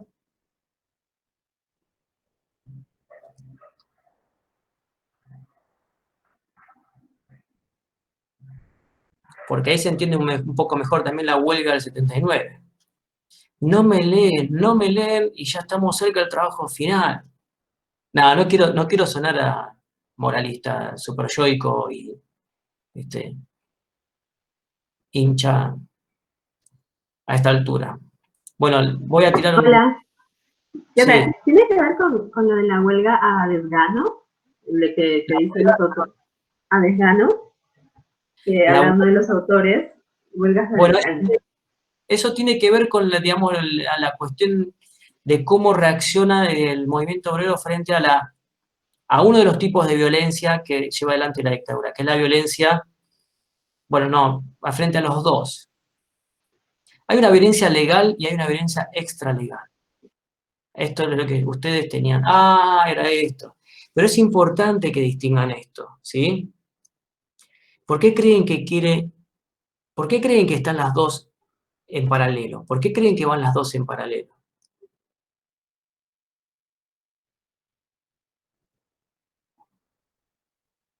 La violencia legal y la violencia extralegal.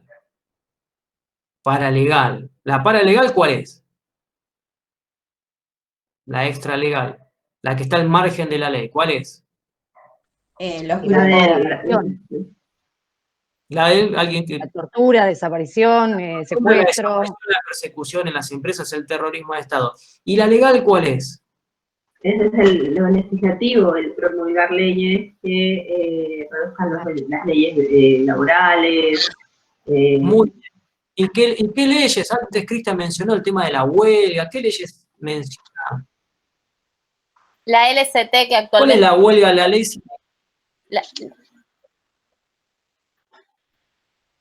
¿Perdón? Sí. Ella hablaba de la ley de contrato de trabajo creada por Centeno y a cual también lo desaparecieron. Muy bien. Hay un conjunto de conquistas logradas por el movimiento obrero a través de su historia que están plasmadas en leyes.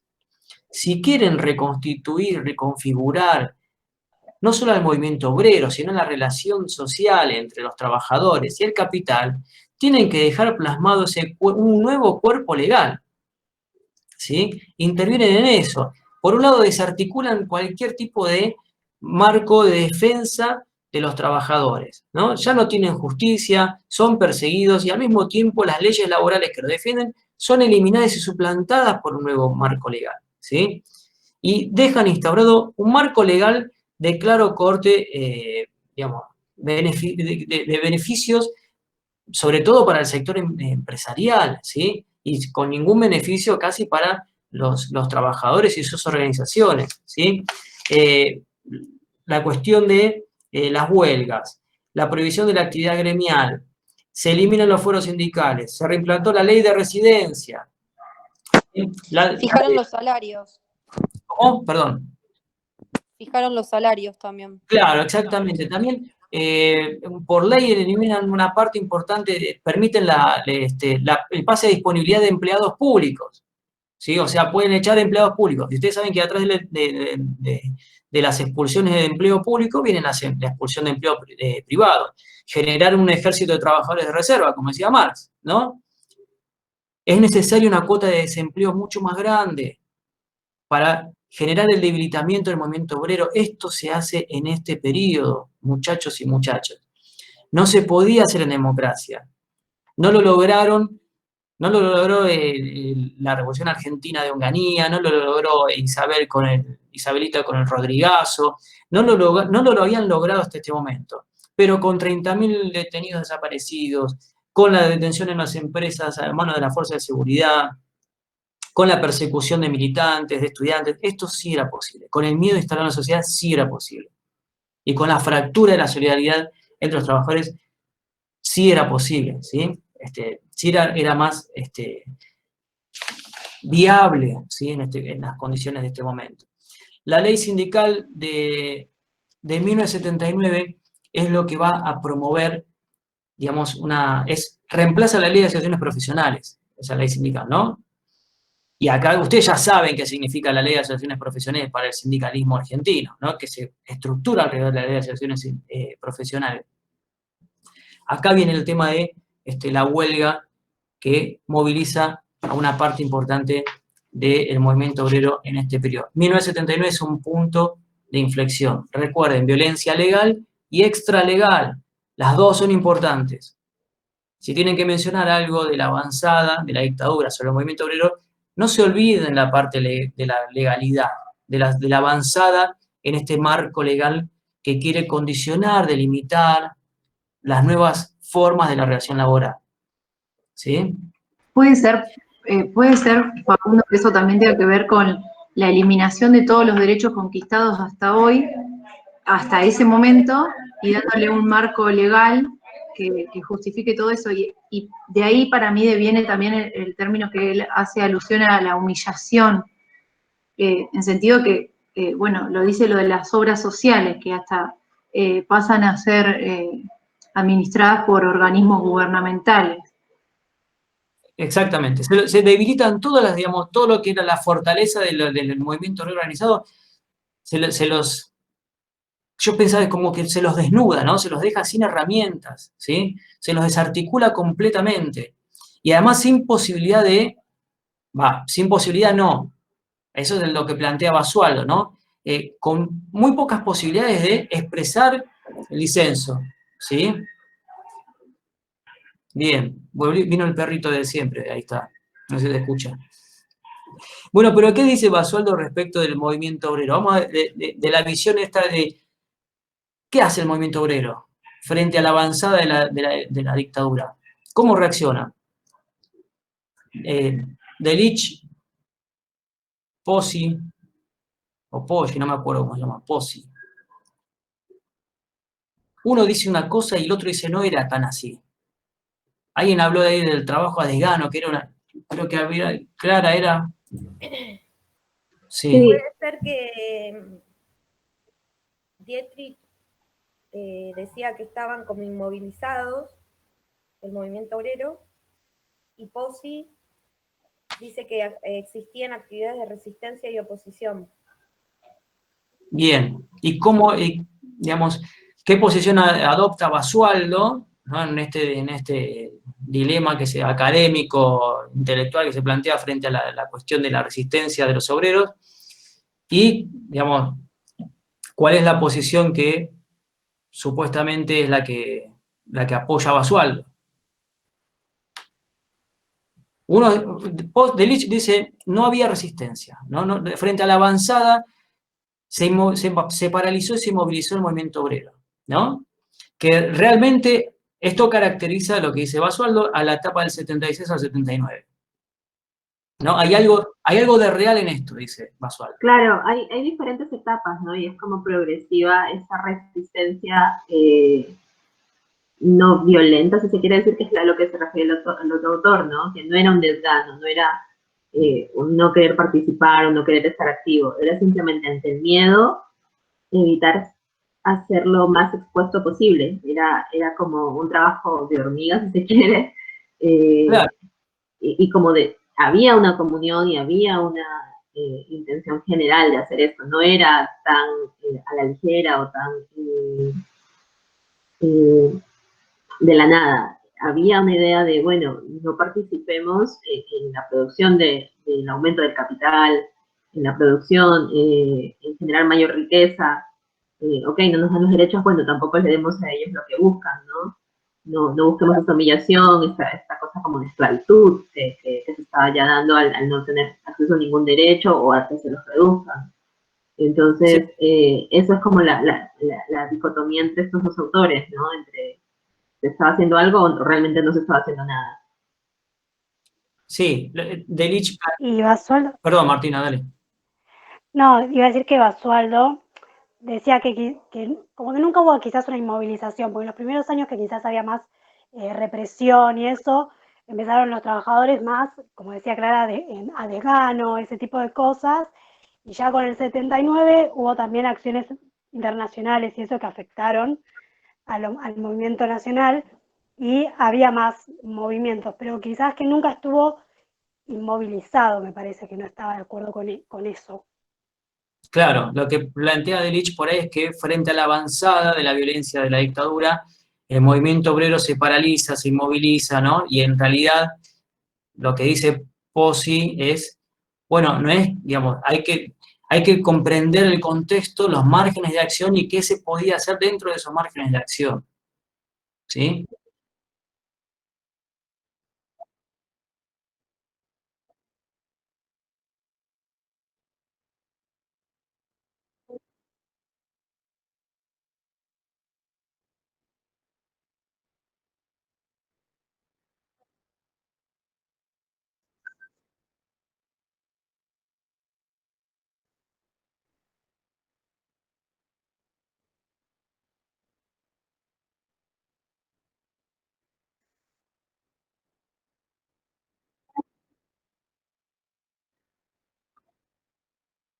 Ahí hay un tema.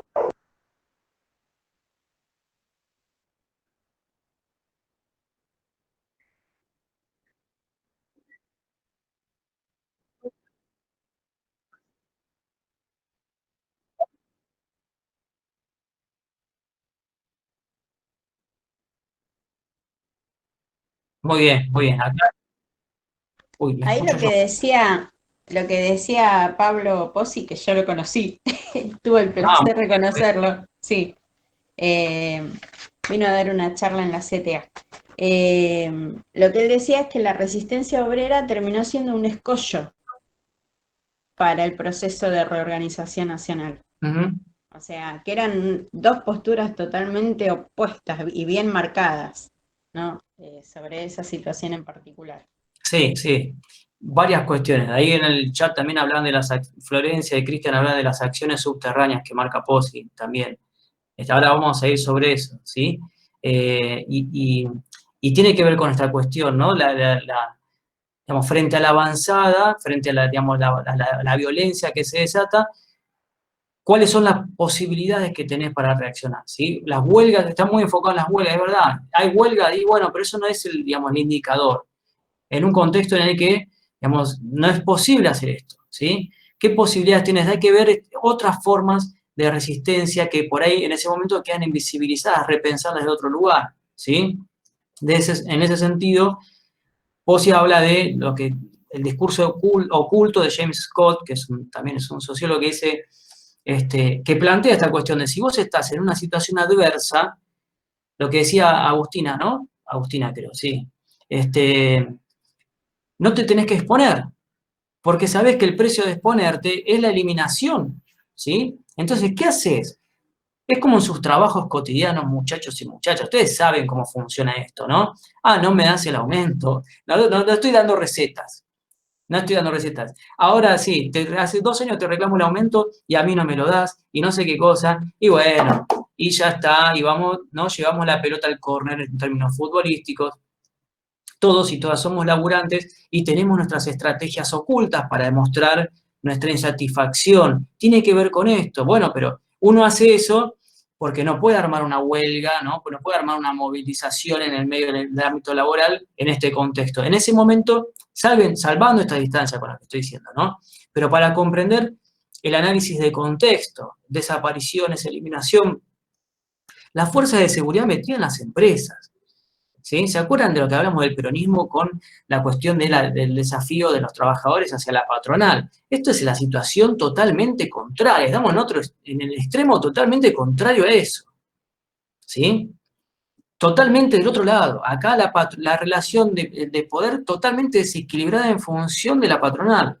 ¿Sí? Y entonces, en esas condiciones, ¿qué es lo posible de hacer? ¿Sí? Esto es lo que marca Pozzi. Bueno, en esas condiciones, al principio de la dictadura, existían de todos modos, visibiliza acciones subterráneas, ¿sí? El trabajo desgano, el trabajo de tristeza. Y esto habla también, como decía también Agustina, ¿no? Ciertas cosas de solidaridad que aún en los peores momentos, ¿sí? En la mayor avanzada contra el movimiento obrero y contra la organización obrera, perduran en niveles subterráneos, ¿sí? Hay formas de organización embrionaria que van a ser una resistencia, como decía también Mercedes, a la dictadura, ¿sí? Cuando está fuerte la dictadura y elimina gente y lleva adelante todo el terrorismo de Estado de la forma más cruel en los primeros años, es difícil plantear una oposición a eso, pero lo que sucede después del 79, en el 79 en adelante, tiene que ver con lo que sucede antes también, ¿sí? Con estos obreros que resisten y que tienen conciencia de que de algún modo a eso hay que enfrentarlo. Por el momento con estas acciones subterráneas, pero en cuanto se pueden empezar a organizar, se organizan. ¿Sí? ¿Qué es lo que pasa? Por esto está esa división entre el 79, antes del 79, el periodo de mayor violencia, que dicen, coincide la Basualdo también, ¿no? Con Delich, inclusive. Es un proceso de fragmentación, desmovilización. Se diferencia mucho, vean esa parte que dice Basualdo, ¿no? Se deslocalizan empresas, ¿sí? Para crear un nuevo movimiento obrero. Los trabajadores, ¿se acuerdan del frigorífico Lisandro de la Torre? En pleno matadero, la solidaridad de los trabajadores, el cordobazo, esta cuestión es lo que está de fondo. Y por eso es una nueva relación social. Deslocalizar empresas con trabajadores nuevos y en otro lado con otra historia, digamos, borrón y cuenta nueva. ¿Sí? Y así también se eliminan, digamos, estas organizaciones gremiales, ¿sí? La cuestión de la diferenciación entre los salarios en las distintas actividades, se genera como una competencia interna entre trabajadores. Esto es el germen del neoliberalismo, ¿sí? Una nueva clase sindical también, ¿sí? Más sumisa. Esto es lo que viene. Por eso decimos que acá están las bases. Y esta violencia institucional tiene que ver con estas nuevas bases de la sociedad que lamentablemente terminan conformando y condicionando a las décadas subsiguientes. Tengan presente este dilema de Lich y Pozzi también para no decir que, bueno, avanzaba, si ustedes dicen, bueno, y frente a esto se movilizó los sectores trabajadores, no es que se inmovilizaron, ¿sí? Eran las condiciones de ese momento, no se podía hacer otra cosa. A partir del 79 cambian las condiciones. Cambian las condiciones de organización, ¿no? Surge la Comisión de los 25, esto lo vieron en el video de Daniel, ¿no? La Comisión de los 25, por otro lado están los participacionistas, esto que decía antes Milagros, que va a crear la Comisión Nacional del Trabajo en el 78, y acá empieza a tener más importancia la cuestión de presentar los casos a fronteras afuera. Lo que no se puede, antes no sé quién decía, la gente no sabía de la existencia de la ESMA, ¿sí? Acá había un plan sistemático también para silenciar la opinión pública, para ocultar, pero no lo podían sostener fronteras afuera. Por eso lo que se denunciaba afuera tenía una gran repercusión y determinaba muchas cosas adentro, ¿sí? Condicionaba. De hecho, la Comisión Interamericana de Derechos Humanos viene a nuestro país en el año 79 a hacer a visitar los centros clandestinos de detención, las denuncias que habían hecho detenidos que se habían ido al exterior. Por presiones del exterior, muchas de las cosas se empiezan a modificar también acá, inclusive las cuestiones vinculadas con las organizaciones de trabajadores, ¿sí? Claro, Bien. ahí también, digamos, los intelectuales y todo lo que era, digamos, la parte artística, que también estaba exiliada, ¿no? Por hacer qué sé yo, canciones con connotación de protesta, y terminaron exiliados, fueron también el medio como para visibilizar la problemática que había, el tema de la dictadura, al exterior.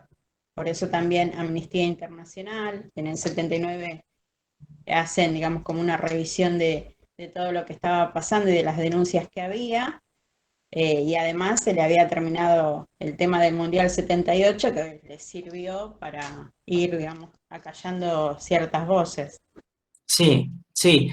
Ojo, no es solamente en el Mundial 78, sino que tiene que ver, repasen en Fernández, también describe muy bien las etapas económicas que atraviesa la dictadura, ¿no? Y la implementación a través de ministros de Economía también vinculados con el empresariado, con Martínez de Hoz, ¿no? Y se desarrolla un plan económico, digamos, a imagen y semejanza de lo que quería la élite económica, ¿no? Concentrada en nuestro país. Son los dueños del poder que operan en el poder político y desarrollan, condicionan, digamos, y desarrollan las condiciones necesarias para su propio establecimiento como una élite dirigente en lo económico, pero también en lo político, sin ningún tipo de resistencia. Esta cuestión del empate social, acá, digamos, son ellos mismos los que atienden desde el espacio institucional de gobierno, los empresarios. Ahora vamos a ver algo de eso. Bien, una cuestión importante, después del 79 se empiezan a desarrollar algunas organizaciones gremiales, empiezan a cobrar, digamos, al mismo tiempo que se desintegra la base económica y política de la dictadura, empiezan a crecer las organizaciones y se empiezan a afianzar, condicionadas por la represión, ¿no? Obviamente, ¿sí? Y crece el sector de los confrontacionistas, se empiezan a juntar con otras organizaciones sociales, con sectores de la iglesia también, ¿sí? A pesar de la ley sindical del 79, se forma la CGT Brasil, la CGT disidente, una CGT confrontacionista, y aparece la figura de Saúl Ubaldini. Si alguno vivió la década del 80, sabe muy bien quién fue y quién es Saúl Ubaldini, ¿no? Pero muy pocos recuerdan la importancia que tuvo Ubaldini como líder opositor a la dictadura, ¿sí? Un dirigente cervecero de un sindicato de segunda o tercera línea, pero que, digamos, con camperita de cuero negra, exactamente, ¿no? Y no sé, varias cosas más de Ubaldini. Pero bueno, enfrenta a la dictadura, ¿sí? Ubaldini logra, digamos, dirige un grupo de dirigentes gremiales que empieza a confrontar con la dictadura, ¿sí? Y de hecho hace un discurso en la Organización Internacional del Trabajo en el año 1981 que también plantea y denuncia la situación de los trabajadores y las organizaciones gremiales frente a la pasividad de la CGT Azopardo, de los participacionistas, ¿sí? Que no decían nada y que se mantenían expectantes, no hacían olas por temor a ser, digamos, denunciados o puestos en prisión. Muchos colaboracionistas, algún nombre que les suene, no sé, Triaca, por ejemplo, un nombre conocido con una familia bastante conocida también en los últimos tiempos. Bien, a medida que se desintegra la dictadura, la avanzada del movimiento obrero junto con organizaciones sociales va a ser determinante para salir de este proceso de interrupción de la democracia, y van a ser, junto con los partidos políticos y la Iglesia, las organizaciones gremiales confrontacionistas los que van a impulsar una salida democrática. En 1981 hay una segunda huelga general, el 7 de noviembre, junto con la Iglesia, está la famosa marcha de San Cayetano, rastrean estas cosas que son importantes, ¿sí? Pidiendo paz, pan y trabajo. Obviamente son reprimidos, ¿sí? Pero enfrentan estas condiciones, no es casual, no es menor. El contexto adverso, piensen en la coyuntura adversa, ¿sí? Y el 30 de marzo del 82, unos días antes del desembarco argentino en Malvinas, se produce una de las mayores huelgas obreras convocadas por los sindicatos, una gran huelga y una movilización a Plaza de Mayo que es fuertemente reprimida, que expone totalmente la crisis de legitimidad, ¿sí?, de este gobierno de la dictadura, que al mismo tiempo ya estaba, digamos, económicamente quebrado, porque es un modelo que impone, desindustrializa, como había dicho Milagros antes, pero también impone un gran nivel de endeudamiento, un modelo neoliberal típico, ¿no? Endeudamiento, aumento del desempleo, ajuste de los salarios de los trabajadores, ajuste de las empresas de servicios públicos, ¿sí? Y una situación económica que empieza a resquebrajarse en todo sentido y que empieza a plantear la necesidad de salir hacia un proceso democrático, que no llega sino hasta que la guerra de Malvinas se pierde, ¿sí? Y ahí termina de colapsar este régimen autoritario y se llega a la salida democrática del año 83. Antes de terminar, como ya lo preparé, les voy a compartir unas cositas que traje de un libro que se llama Cuentas Pendientes, de Horacio Berbisky, y como me quedan 5 minutos y es la última clase, lo voy a mostrar para hacer valer mi trabajo con ustedes. No sé si lo están viendo. ¿No? ¿Lo ven ahora? No.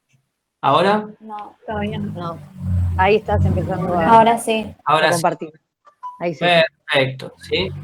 Algunos cuadros que están en este libro, tengo un capitulito que de este libro se llama Cuentas Pendientes, que hace Horacio Berbisky, creo, no me acuerdo con quién más, después les voy a decir el otro autor, ¿sí?, que hacen un recorrido de la responsabilidad empresaria en la dictadura, ¿sí?, y presentan información, no solamente esta cuestión, alguien hizo un gol por acá, bueno, importante, ¿no?, ver en estos cuadros cómo se concretó esta alianza cívico-militar y las consecuencias que tuvo, ¿no? Este cuadro dice participación de algunos cuadros orgánicos del poder económico en el ámbito estatal, ¿sí? Martínez de Oz, ministro de Economía, grupo económico al que me pertenece, ¿sí? Veamos por cargo público, ¿no? El Banco Nación, Garobaglio y Sorraquín, director del Banco Central, Soldati, ¿sí?, director de YPF, Roberts, grupos económicos como Brown Menéndez en cuestiones institucionales. Los mismos grupos económicos son los que ocupan el poder. Esto se da por primera vez en un gobierno de corte autoritario, como fue la dictadura. Después va a suceder en gobiernos democráticos, que es la gravedad de la cuestión. Pero no hubiese sucedido en gobiernos democráticos si no se instalaba por primera vez estas condiciones bajo un gobierno militar. ¿Sí? ¿Se ve el otro cuadro ahora? ¿Sí? Sí. Sí, se ve. Bien. Sí. Acá esto tiene que ver con lo que hablamos antes de la nueva composición de los grupos económicos, ¿no? Distribución de las ramas, los establecimientos, la ocupación y la producción según estrato de concentración en la industria argentina. Ven que no hay solamente una desindustrialización, se desindustrializa en un segmento, ¿sí? Que es de pequeña y mediana empresa, pero se concentra, digamos, cuando se eliminan esas pequeñas y medianas empresas, se sustituyen por grandes empresas y conglomerados industriales, ¿sí? Ahí ven la comparación entre 1973 y 1984, ¿sí? Digamos, en las ramas altamente concentradas aumenta, ¿sí?, la cantidad de ramas que tienen los mismos grupos económicos y disminuyen los establecimientos, ¿sí?, en algunos casos, sobre todo en los más concentrados, ¿sí? Y al mismo tiempo aumenta la producción. Se produce más con grupos económicos que ocupan mayor cantidad de ramas de actividad y menos establecimientos, ¿sí? ¿Se entiende eso? O sea, hay una concentración hacia arriba y en horizontal. Hay una sociedad más desigual, pero arriba se enriquecen, ¿sí? La clásica concentración económica que plantea la idea de llenar la copa del neoliberalismo, ¿no?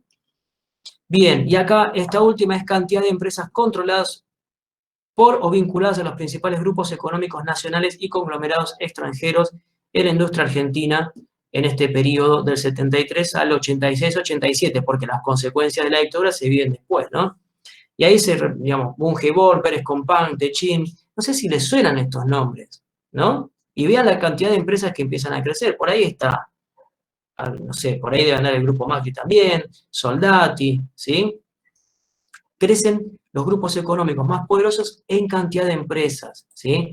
Se concentra el poder económico y eso también hace que se concentre el poder político de estos sectores, ¿sí? Lo muestro esto porque es gráficamente lo que explica y lo que vincula el terrorismo de Estado, de la dictadura, la parte, digamos, cívico-militar, con objetivos económicos.